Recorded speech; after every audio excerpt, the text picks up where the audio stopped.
अभिषेक आपको बहुत दिलचस्प जानकारी देने जा रहे हैं। अभिषेक आपको ये बताने जा रहे हैं कि एग्रीमेंट टू सेल जिसकी आज हम बात कर रहे हैं, जिसका बार बार जिक्र हो रहा है, ये क्या होता है। इसके अलावा एग्रीमेंट टू सेल और सेल डीड दो अलग अलग चीजें हैं, लेकिन अक्सर क्या होता है कि आप लोगों को या बहुत से लोगों को जो है ये नहीं पता होगा कि दोनों के बीच में अंतर क्या है। तो अभिषेक आज आपको बहुत आसान भाषा में ये बताएंगे कि इन दोनों के बीच में अंतर क्या होता है। तो अभिषेक के पास चलते और सबसे पहले समझते हैं कि एग्रीमेंट टू सेल क्या है। Thank you Pallavi. Agreement to sell को अगर सिंपल भाषा में अगर डिफाइन करना हो तो इसमें सिंपली बायर और सेलर जो होते हैं वो फ्यूचर में किसी एक पर्टिकुलर डेट या पर्टिकुलर प्राइस को लेकर उसको तय करते हैं कि हम तब ये प्रॉपर्टी खरीदेंगे, तो उसको लेकर एक समझौता होता है, रिटन एग्रीमेंट होता है, उसे एग्रीमेंट टू सेल कहते हैं। अब इस चीज़ में क्या क्या चीज़ें शामिल होती है, एग्रीमेंट टू सेल में क्या क्या चीज़ें शामिल होती हैं, चलिए एक एक करके हम लोग ग्राफिक्स के जरिए इसको समझने की कोशिश करते हैं। तो बायर और सेलर का नाम इसमें मेंशन होता है, साथ ही में मोबाइल नंबर जो होता है वो भी एग्रीमेंट ऑफ सेल में एग्रीमेंट टू सेल में मेंशन होता है। वहीं प्रॉपर्टी का एड्रेस और साइज जैसे कि कारपेट एरिया और सुपर एरिया जो है वो भी इस चीज़ में मेंशन होता है। प्रॉपर्टी का टाइप क्या है, फ्री होल्ड है या फिर लीज होल्ड है, ये सब चीज़ें भी उसमें मेंशन करना बहुत ज़रूरी होता है और ये सब चीज़ें इसमें इंक्लूडेड होती हैं एग्रीमेंट टू सेल में।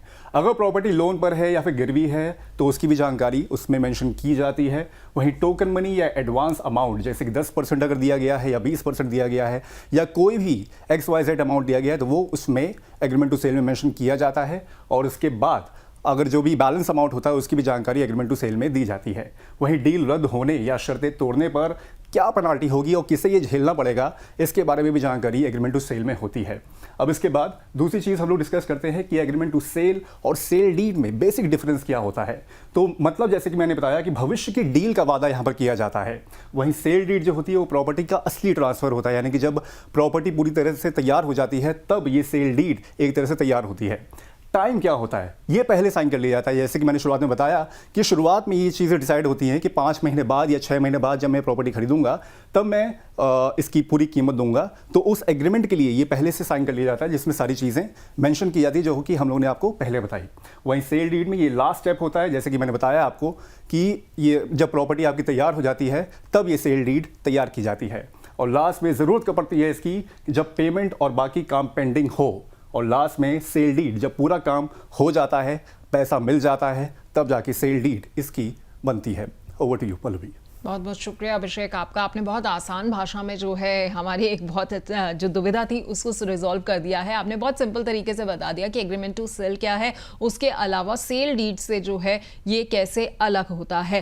खैर इस बीच में हमारे साथ जो है गौतम जी जुड़े हुए हैं, वापस उनके पास चलते हैं। सर जो ये सुप्रीम कोर्ट का फैसला जो है अब आया है एग्रीमेंट टू सेल को लेके, अब आपको क्या लगता है कि सेलर्स की जो मनमानी होती थी, कई बार होता था, हम देखते थे कि सेलर्स जो थे वो बाद में एकदम कह देते थे कि नहीं जी मुझे तो अपनी प्रॉपर्टी नहीं बेचनी है चूंकि इसके प्राइस जो है अच्छे खासे बढ़ गए हैं 1-1.5 महीने के बाद, तो अब जो है मैंने ऐसा नहीं करूंगा। तो उनकी सेलर्स की मनमानी पर कुछ हद तक जो है लगाम लग जाएगी।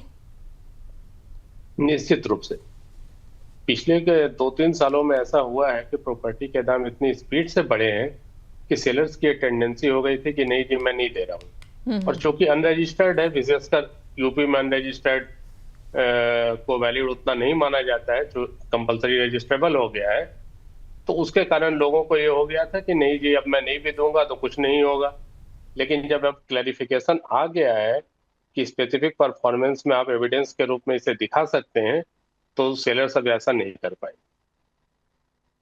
लेकिन आपके मुताबिक सर इस फैसले से जो है पुराने जो भी प्रॉपर्टी के विवाद अब तक चलते आ रहे हैं उन पर क्या असर देखने को मिलेगा? क्या इस फैसले को एक मिसाल के तौर पर जो है उन सब विवादों में यूज किया जाएगा?